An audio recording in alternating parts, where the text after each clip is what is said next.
quarta quinta-feira do ano 2020. Né? Então, para quem nunca veio até a casa, nós somos uma casa ecumênica, espiritualista. Ecumênica é aquele que aceita, que compreende e que agrega todo tipo de pensamento religioso ou não.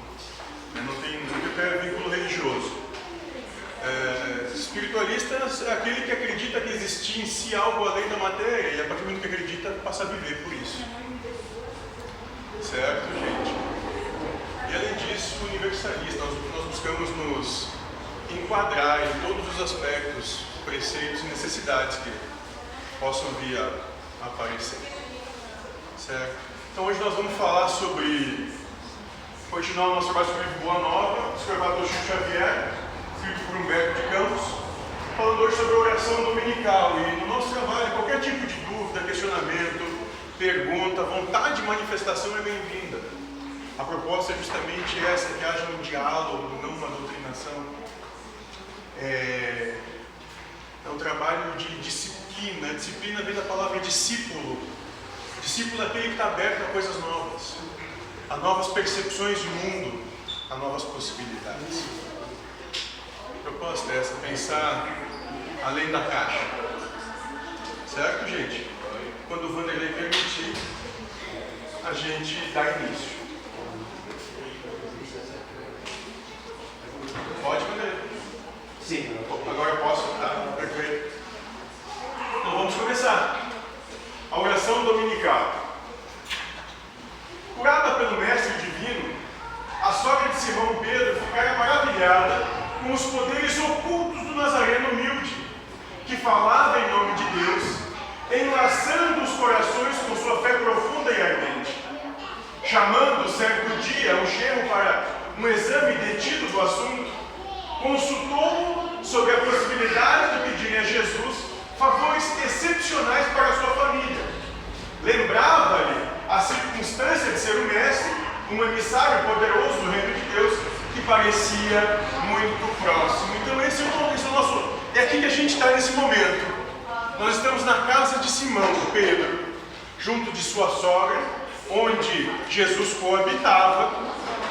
E a sogra de Simão, naquele momento, vem pedir para Simão que se conseguissem certos favores a mais dessas capacidades que o Cristo trazia. Esse é o momento que nós estamos. Esse é o nosso enredo. É aqui que nos encontramos nesse momento, junto à família de Simão Pedro e o Cristo. Concitavam a ponderar ao Messias que eles eram dos seus primeiros colaboradores sinceros e a enumerar-lhe as necessidades permanentes da família, a exiguidade do dinheiro, o peso dos serviços domésticos, a casa pobre de recursos, situação a que as imensas possibilidades de Jesus, cheio de poderes prodigiosos, seriam capazes de remediar. Então aqui ela começa a colocar a sogra de Simão para ele que, poxa, nós temos uma situação bem limitada. Nós temos possibilidades muito limitadas, quase que periclitantes na nossa coexistência e coabitação do dia a dia. Se ele se envolvesse com as suas capacidades, bom, a nossa vida seria muito mais fácil. Essa é a proposta da sogra de Simão, para chegasse até o Cristo. Até que chegada foi a ocasião, o apóstolo procurou provocar muito de leve a solução do problema, perguntando a Jesus com sua sinceridade ingênua. Bom, depois de muito, Simão Pedro viu que se abriu uma brecha. Bom, vou conversar com ele. E ele vai fazer a seguinte pergunta: mestre, será que Deus nos ouve todas as orações? Naquilo, a resposta do Cristo é: como não, Pedro? Respondeu Jesus solistamente. Desde que começou a raciocinar, observou o homem que, acima de seus poderes reduzidos, havia um poder limitado, que lhe criara o ambiente da vida. Então Simão pede para o Cristo, pergunta para o Cristo: mas vem cá, Senhor,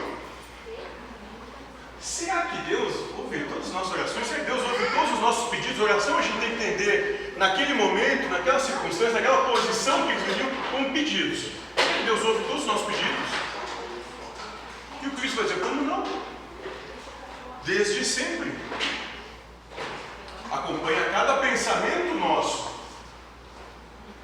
E mais, desde que começou a ter qualquer tipo de raciocínio, compreendeu o homem que acima dele tem algo que é ilimitado, que está muito além da sua capacidade de compreensão, que dirá poder de execução.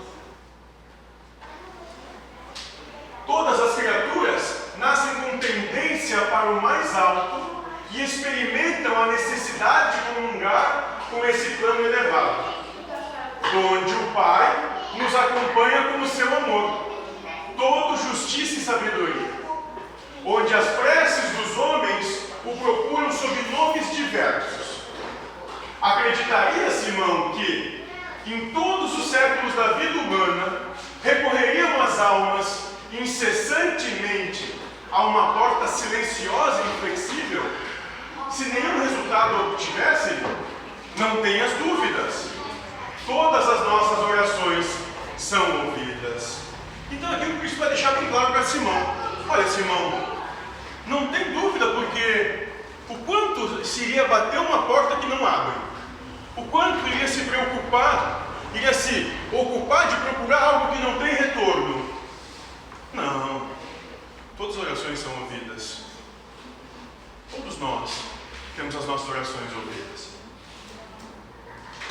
Não tenha dúvida. No entanto, exclamou o respeitoso discípulo. Agora vem. Se Deus ouve as súplicas de todos os seres, por que tamanhas diferenças de sorte? Por que razão sou obrigado a pescar para prover a subsistência quando Levi ganha bom salário no serviço do imposto, com a sabedoria dos livros? Como explicar que Joana disponha de servas numerosas quando minha mulher é obrigada a plantar e cuidar a nossa horta? Bom, então Pedro fez o seguinte.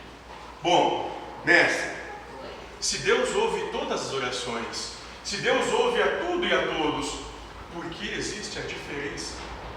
Por que uns com tantos e outros com tão pouco? Por que uns estão cheios de saúde e vigor e outros decrépitos e maltrapilhos? Por que essa diferença tão grande de uns para com os outros?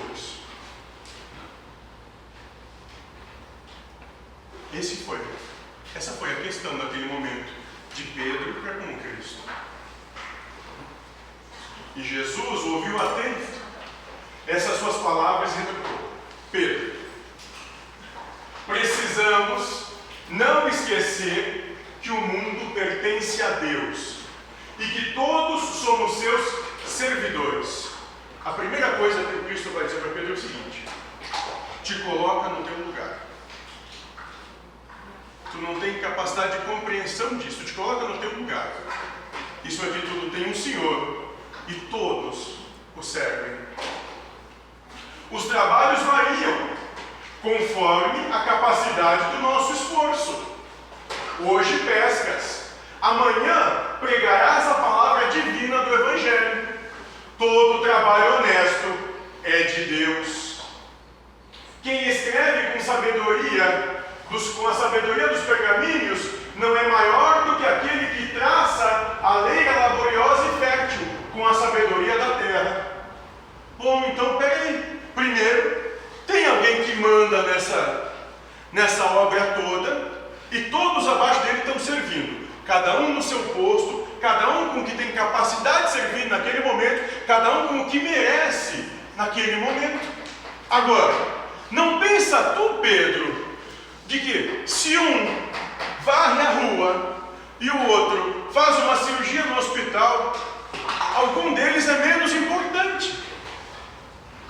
Porque será que se não houvesse um ambiente límpido, será que haveria saúde? Então alguém está trabalhando na causa porque o outro trabalha no efeito. E assim sucessivamente. Não tem melhor Tem cada um na sua posição naquele momento. Hoje tu está fazendo algo, amanhã tu pode fazer outro. Cada coisa a seu tempo. Cada coisa e cada possibilidade de acordo com a tua capacidade, compreensão e merecimento. É isso que o Cristo começa a dizer para Pedro. E vai continuar dizendo que o escriba sincero, que cuida dos dispositivos da lei, é irmão do lavrador, bem intencionado, que cuida do sustento da vida. Um cultiva as flores do pensamento, outros os do trigal, que o Pai protege e abençoa. Olha que interessante. Então, enquanto um vai trabalhar na questão do escriba, nos seus alfarrábios, nos seus livros, em escrever e desenvolver ideias, as flores do pensamento, outro vai cuidar da flor, da matéria necessária para a subsistência. Será que um pode existir sem o outro?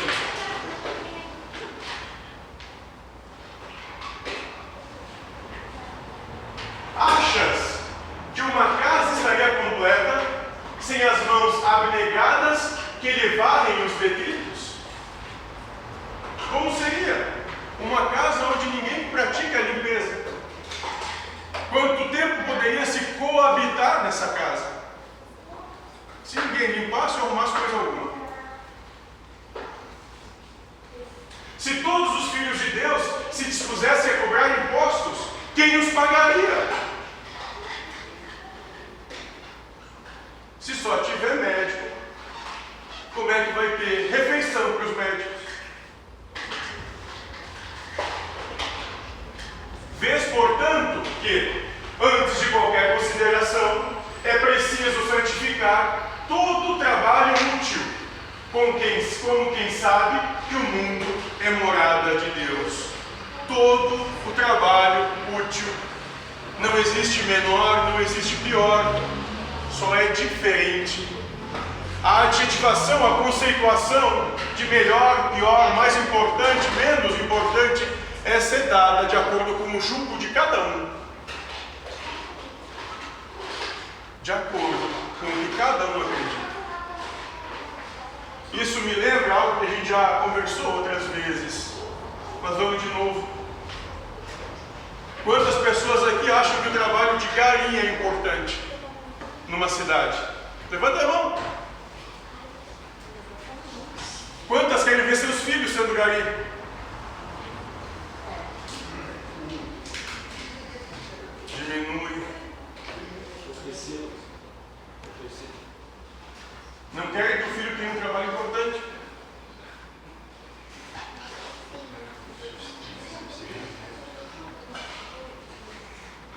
Já pensaste que se a tua esposa cuida das plantas de tua horta, Joana de Cusa educa suas servas? A qual das duas cabe responsabilidade maior? A tua mulher que cultiva os legumes ou a nossa irmã que tem algumas filhas de Deus sob sua proteção? Olha que interessante. Quem é que está fazendo mais? Porque quem precisa de mais para executar a sua obra? Quem poderá garantir que Joana terá essa responsabilidade por toda a vida? Quem? Não há certeza alguma, além da mudança de posição na vida. Basta ver que, quando nós somos infantes, nós temos um tipo de proceder, um tipo de caminhar. Aí começamos a crescer, e aí depois começa a ter gringolagem, começa a perder. A gente fica adolescente, acha que sabe tudo do mundo, que conhece todas as coisas. Logo depois, na jovem maturidade do mundo dos adultos, tem certeza que conhece tudo e todos, tem solução para todas as coisas. Conforme o tempo vai passando, os anos chegando, os cabelos branqueando, começa a compreender que não sabe nada. E que tudo que pensava ser não era bem assim, e que as coisas todas mudaram. Como mudou a sua fisionomia e mudaram os seus cabelos. A certeza é que as coisas vão mudar na vida. No mundo, há grandes generais que, apesar de suas vitórias, passam também pelas duras experiências de seus soldados. Assim, Pedro, precisamos considerar, em definitivo, que somos filhos e servos de Deus, antes de qualquer outro título convencional dentro da vida humana. Sobre todas as coisas, tu é tanto quanto qualquer outro. Nem mais, nem menos. Não te avogue qualquer coisa superior, porque assim como tu te coloca talvez hoje numa situação um pouco mais confortável, amanhã tudo pode mudar. Não há certeza alguma do que quer que seja. Necessário é, pois, que disponhamos o nosso coração a bem servi-lo. Olha o que Cristo vem dizer aqui. Tu entendeu? É todo mundo igual. Cada um pode parecer que faz coisas diferentes, mas vai haver uma alternância no suceder da vida e das vidas. Mas é todo mundo igual. Mas necessário é, pois, que disponhamos o nosso coração a bem servi-lo. Sobre isso, é muito importante, ou mais importante, é necessário, tem que ser feito, que tu se coloque a servir esse Senhor. Seja como rei ou como escravo, não importando aonde, em qual posição tu te encontra naquele momento, servi-lo, como rei ou como escravo. Certos de que o Pai nos conhece a todos e nos conduz ao trabalho ou à posição que merecemos. E aqui ele vai dizer outra coisa. Presta atenção, porque se tu está como pescador nesse momento, é o que tu precisa, é o que tu merece. Ou seria um Deus injusto? Ou seria alguém incompreensível, irracível, discriminador? Mas o Cristo vai dizer que não, um Pai amoroso, cheio de amor para todos os seus filhos.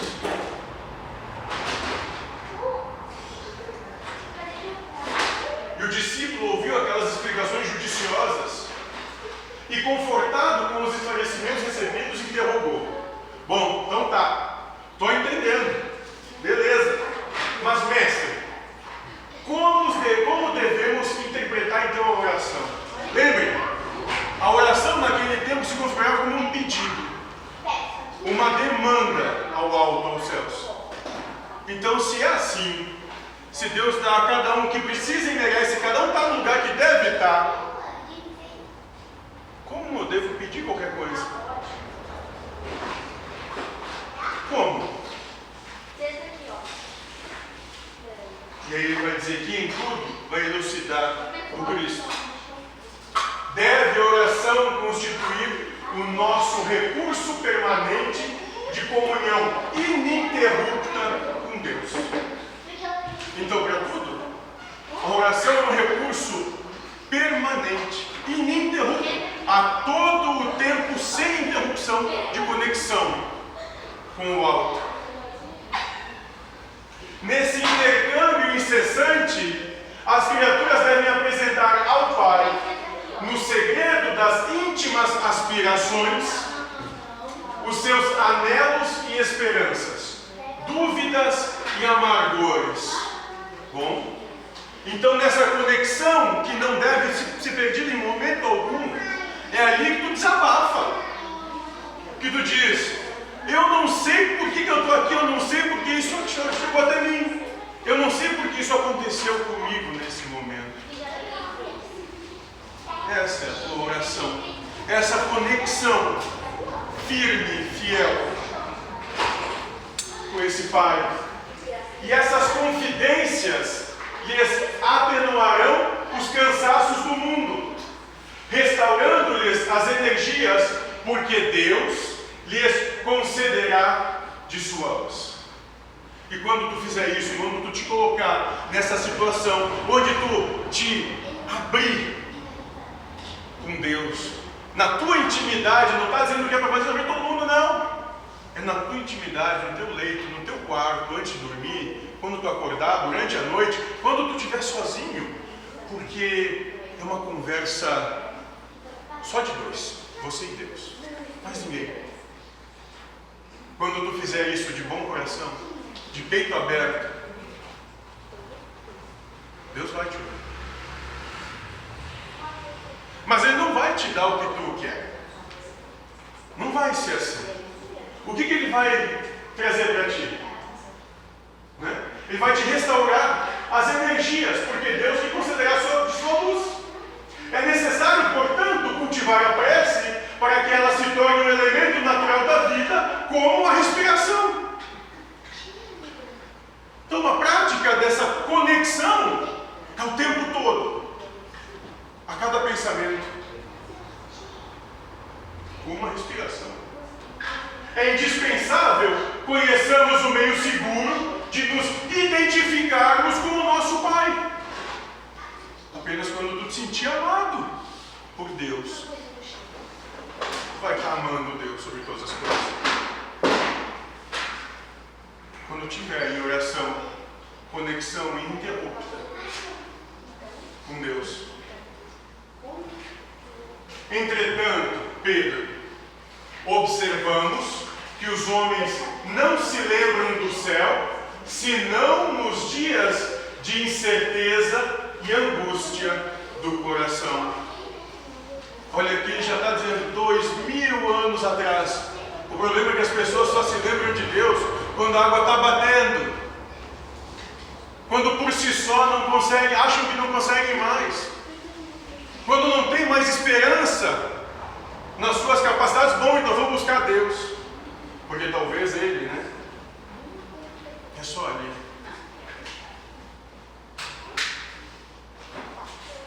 Se a ameaça é cruel e iminente, o desastre, se a morte do corpo é irremediável, os mais fortes dobram os joelhos. Mas, quanto não deverá sentir-se o pai amoroso e leal, de que somente o procurem os filhos nos momentos do infortúnio, por eles criados com suas próprias mãos? Não importa o quão forte possa parecer, achar ou se afogar, vai cair.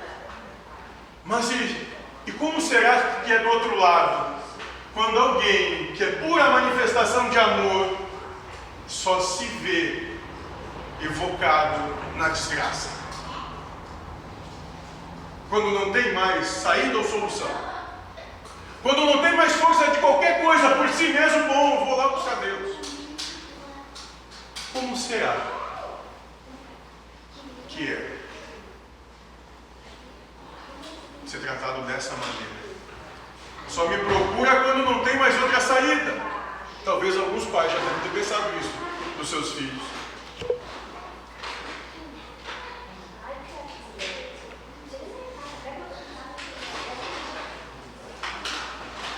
Em face do relaxamento dessas relações sagradas por parte dos homens, indiferentes ao carinho paternal, da providência que tudo lhes concede de útil e agradável, improficuamente desejará o filho uma solução imediata para as suas necessidades e problemas. Bom, olha só o que está dizendo até aqui, né? Porque tu teve relaxamento, se tu não cuidou, e tu não teve asseio por essa relação com o teu pai, ele quer imediatismo bem intimidado, então ele quer que tudo seja resolvido agora, nesse momento. um contato breve e depois ele quer voltar ao padrão antigo. Exato. Não está. Quer para ontem, o que talvez nunca tenha, porque não é para ter, porque não tem condições de receber, não está preparado. Se tivesse preparado, recebia. Então tu relaxa, tu não tem aceito, não tem cuidado por essa relação, aí do nada tu chega para lá batendo a porta e dizendo, agora eu quero.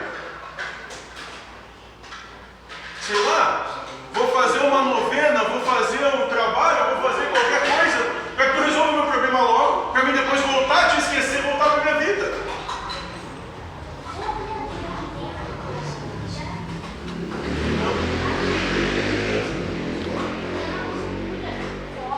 Desejará o filho uma solução imediata para as suas necessidades e problemas. E tu quer uma solução para ontem, de toda uma problemática que tu criou numa existência toda. Sem remediar ao longo afastamento em que se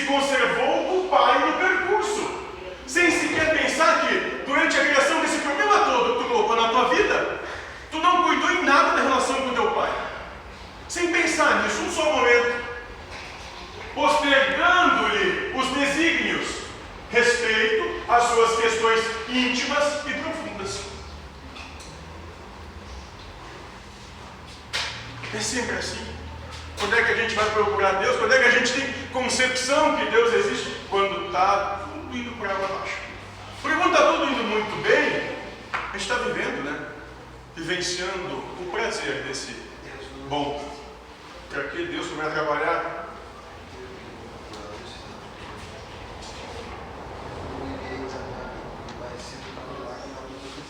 Isso. Simão Pedro ouvia o mestre com uma compreensão nova.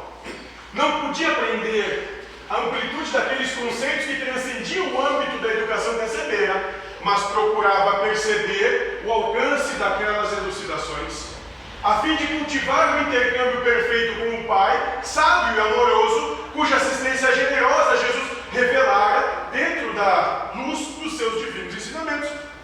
Então Pedro já viu, bom, eu não tenho capacidade para assimilar tudo isso assim. Não é assim. Mas eu vou fazer tudo que tiver nas minhas condições para assimilar. Nem que leve uma vida toda ou várias vidas, eu não vou perder essa oportunidade. Porque eu sei da minha incapacidade. E talvez justamente dessa declaração de incapacidade de viver a vida é que a gente começa a ter uma percepção da real possibilidade de existir na vida. Decorridos alguns dias, estando o mestre a ensinar aos companheiros uma nova lição referente ao impulso natural da prece, Simão lhe observou: Senhor, tenho procurado por todos os modos manter inalterável a minha comunhão com Deus, mas não tenho alcançado o objetivo de minhas súplicas. Olha, Cristo, eu estou me esforçando dentro do que eu posso, mas o que eu estou pedindo não está acontecendo ainda. Não está vindo, mas eu estou me esforçando bastante. É isso que Simão está dizendo com Cristo nesse momento. E o Cristo faz uma das perguntas muito importantes aqui: o que tens pedido a Deus? Interrogou o mestre sem se perturbar. Mas, se tu não está tendo a resposta, o que tu tem perguntado? O que tu busca? O que tu tens pedido a Deus? E Simão vai dizer: tenho implorado a sua bondade que aplane os meus caminhos com a solução de certos problemas materiais. Dinheiro está curto, estou precisando resolver pagar os boletos lá em casa. Chegou a conta de luz, a conta d'água, o aluguel venceu, o cartão de crédito está estourado, a prestação atrasei. Eu preciso que Deus me ajude a passar régua nisso, para a coisa poder ficar tranquila. É isso que eu estou pedindo. E Jesus contemplou longamente o discípulo, como se examinasse a fragilidade dos elementos intelectuais de que podia dispor para a realização da obra evangélica. Então Cristo olhou profundamente para aquele ser. Foi buscar no seu âmago o que tinha ali, para ver o que estava aproveitado, o que estava ali. O que era possível ser feito com o material que ele tinha naquele momento. Contudo, evidenciando mais uma vez o seu profundo amor e boa vontade, esclareceu com brandura e convicção: Pedro, enquanto orares pedindo ao Pai a satisfação dos teus desejos e caprichos, é possível que te retires da prece inquieto e desalentado. Bom, presta atenção aqui, Pedro. Enquanto tu estiver pedindo para Deus para resolver as tuas manhas e os teus caprichos, muito provavelmente não vai resolver nada. Não vai adiantar. Presta atenção. Mas, sempre que solicitares as bênçãos de Deus, a fim de compreenderes a sua vontade justa e sábia, a teu respeito, receberás pela oração os bens divinos do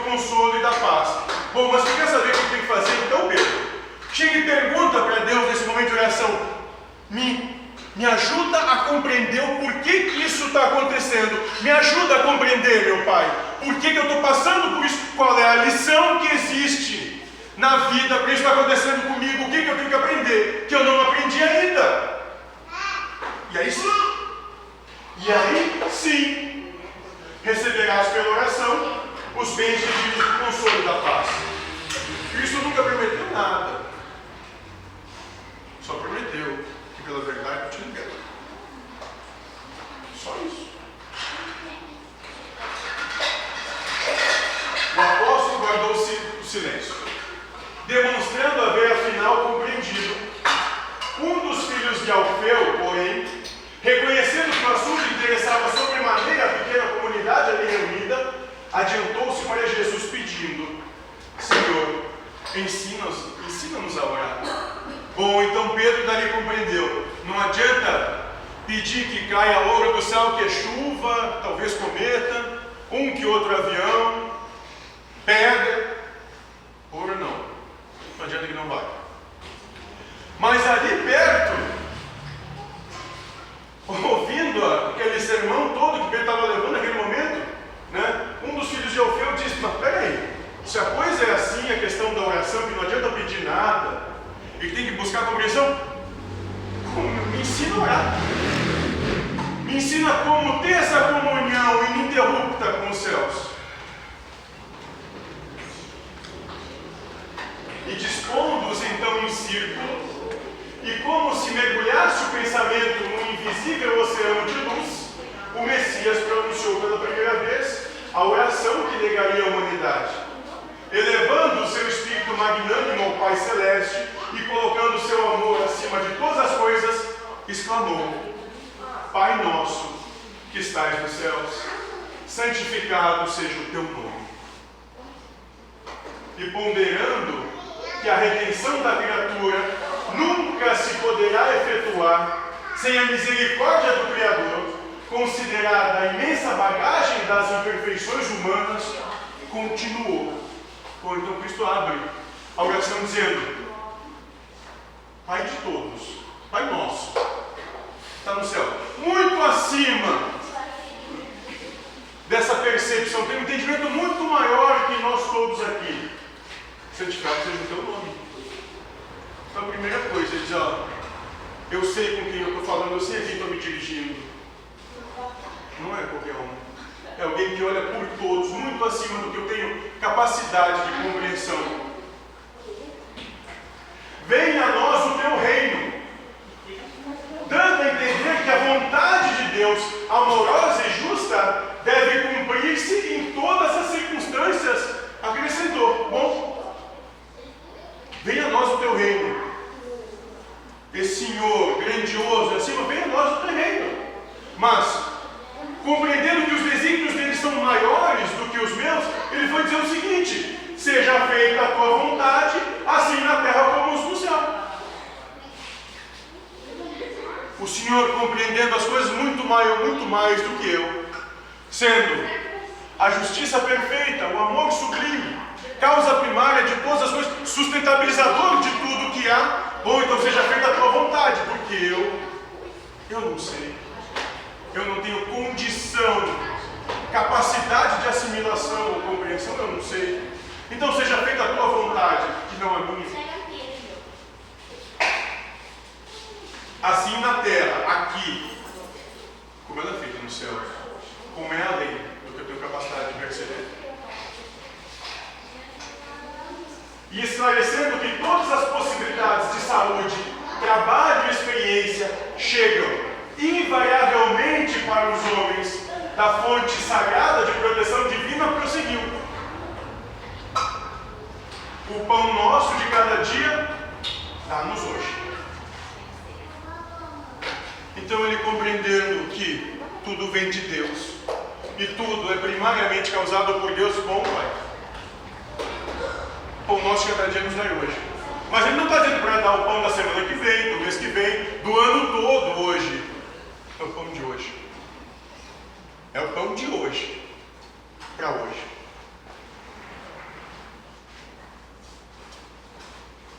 E mostrando que as criaturas estão sempre sob sensação é que cada uma precisa desvencilhar-se das penosas algemas do passado obscuro pela exemplificação sublime do amor, acertou. Bom, ele já compreendia que todos nós somos emocionalmente imaturos porque nós acreditamos que o nosso passado foi injusto conosco.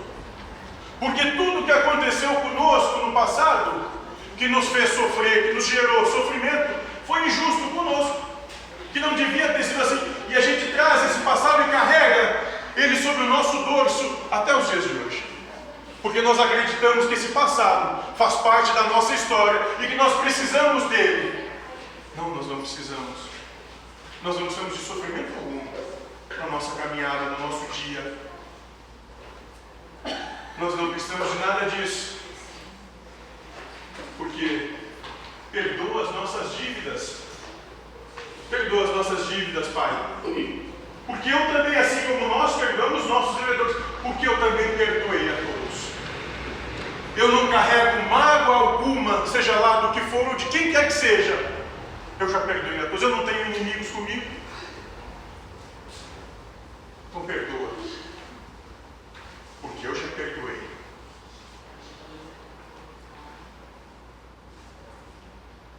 E conhecedor o Cristo, porém, das fragilidades humanas, para estabelecer o princípio da luta eterna dos cristãos contra o mal, terminou a sua oração dizendo com infinita simplicidade: não nos deixeis cair em tentação, e livrai-nos de todo o mal, porque teus são os reinos, o poder e a glória para sempre.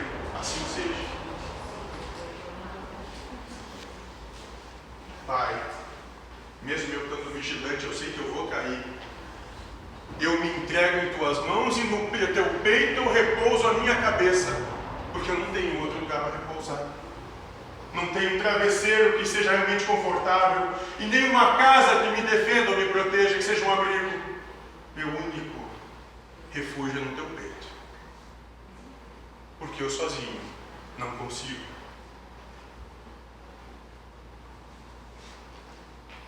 Não nos deixeis cair em tentação, e livrai-nos de todo mal, porque teus são os reinos, o poder e a glória, para sempre. Assim seja. Levi, o mais intelectual dos discípulos, tomou nota das sagradas palavras, para que a prece do Senhor fosse guardada em seus corações humildes e simples.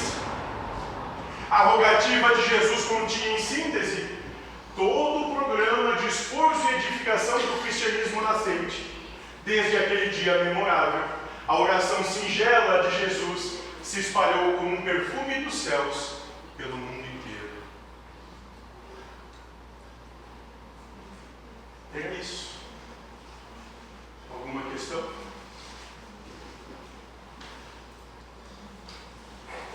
Alguma colocação? A proposta do Cristo é muito simples. Seja humilde e ame. Se coloque sempre como menor e respeite a tudo e a todos acima de ti mesmo.